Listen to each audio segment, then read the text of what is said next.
Today, Suits actress Meghan Markle married some unemployed dude who still lives with his grandma. Everybody trying to be a victim. It started like any other comedy special. Is attention. We are addicted to attention. I'm like, that's not racist, because even black people want to know. The stage lights dimmed at Baltimore's Hippodrome Theater, the crowd's energy crackling like static before a storm. Chris Rock stepped into the spotlight for his 2023 Netflix special Selective Outrage. His grin sharp, his voice sharper. No warm-up, no preamble. He aimed straight for Meghan Markle. "Everybody's trying to be a victim," he said, the words slicing through the buzz. Who is this girl Meghan Markle? Seems like a nice lady just complaining. Didn't she hit the light-skinned lottery? Laughter erupted, raw and unfiltered, but the silence between the jokes carried a heavier truth. This wasn't comedy. This was a dismantling. Rock didn't hold back. He tore into Markle's 2021 Oprah interview, where she and Prince Harry claimed an unnamed royal questioned their son Archie's skin tone. "That's not racist," he scoffed, leaning into the mic. "Even black people want to know how brown the baby's gonna be." Crowd roared, heads nodding as if a secret had been spoken aloud. He mocked her supposed shock at the royal family's history. "They're the original racists, the Sugarhill Gang of racism." Comparison landed like a punch, simple and undeniable. How could an actress, polished and prepared, walk into Buckingham Palace clueless? The question hung in the air, answered by the audience's laughter.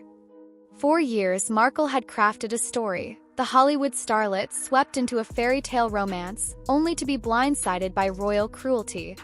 She played the outsider, the underdog, the victim of a cold, prejudiced system. But Rock's words cracked that narrative open. He compared her ignorance to a basketball player claiming they'd never heard of the NBA. "You didn't Google those motherfuckers?" he asked, and the room shook with agreement. Markle didn't stumble into royalty. She dated Harry for years, studied the monarchy's ways, and stepped into the palace with a smile ready for the cameras. The victim act, Rock suggested, was just that, an act. The theater's energy shifted as the set ended, but the real storm was just beginning. Hours later, clips of Rock's takedowns spread across screens worldwide. His light-skinned lottery line looped endlessly, paired with freeze frames of the audience doubled over. Comedy world smelled blood. In Britain, comedians like Simon Brodkin called Markle and Harry's Netflix documentary a 6-hour infomercial for self-pity, mocking its staged sincerity and melodramatic music. Across the ocean, late-night hosts joined the fray. Jimmy Fallon jabbed at Markle's claim of a secret pre-royal wedding. "Now I feel like a fool for waking up at 5 a.m. to watch two married people get married."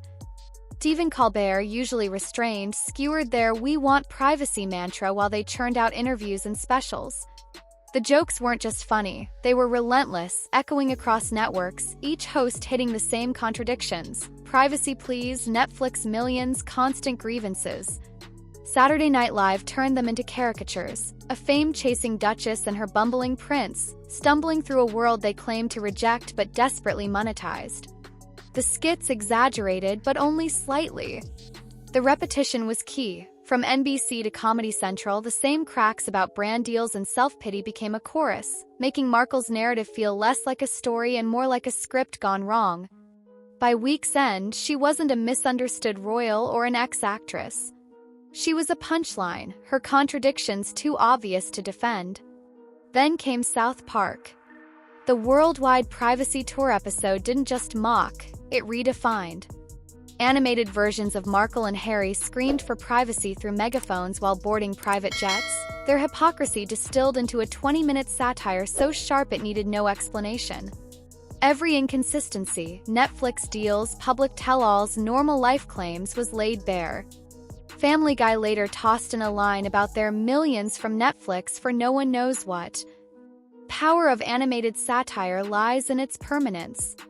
Once Markle became a cartoon, that version of her stuck, outlasting her real self in the public's mind. The laughter wasn't fleeting, it was a cultural tattoo. Bill Maher's real-time segment cut deeper, trading jokes for cold precision. He dissected Markle's strategy, craving royal perks without the duty, fame without the scrutiny. A woman who destroyed her in-laws' family, whose own family doesn't like her, he said, his voice calm but cutting. He contrasted her endless complaints with Queen Elizabeth's decades of stoic silence, a comparison that painted Markle as desperate, not dignified. His sharpest line landed like a verdict. The world isn't obligated to play along with your personal drama. The audience didn't laugh. They nodded as if a truth had been uncovered. Mar hadn't roasted her. He diagnosed her, and the prognosis was grim. The internet became a wildfire, spreading faster than any PR team could contain. Markle's Oprah interview clips were stitched with sarcastic voiceovers, her "I didn't know" claims mocked with sitcom laugh tracks. A bizarre Netflix scene, rebagging snacks with theatrical seriousness, became a meme, ridiculed for its absurdity. Screenshots of her contradictions, privacy demands next to paparazzi shots, circulated with captions so brutal they needed no punchlines. YouTube creators poured over her interviews, pointing out rehearsed tears and calculated pauses, framing her as a performer, not a victim. The memes outpaced her team's responses, each new joke replacing the last before a rebuttal could land. Cultural shift was stark. A 2023 YouGov poll showed Markle's UK approval rating at 26%, with 60% viewing her negatively after Rock's special. Her charity work, her polished interviews, they were drowned out by laughter. Harry's 2023 attempt to clarify they never called the royals racist, only biased, felt like a desperate pivot, too late to matter. The comedy world had set the narrative. Markle wasn't a victim, she was a strategist whose contradictions were too glaring to ignore. Rock's 5 minutes had sparked it all, a single match igniting a global firestorm. He didn't just mock, he gave permission to question her story.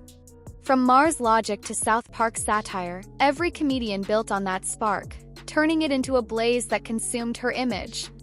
The real damage wasn't the jokes, it was their staying power. Markle's narrative, once built on sympathy, now lived under the weight of 1,000 punchlines. No press release could erase it, no interview could outrun it. The laughter had become a lens, filtering every move as performative. In comedy clubs, on TV screens, in the world's collective smirk, Meghan Markle was no longer a duchess. She was a cautionary tale, her story rewritten not by the press or the palace, but by the unrelenting echo of the world's laughter.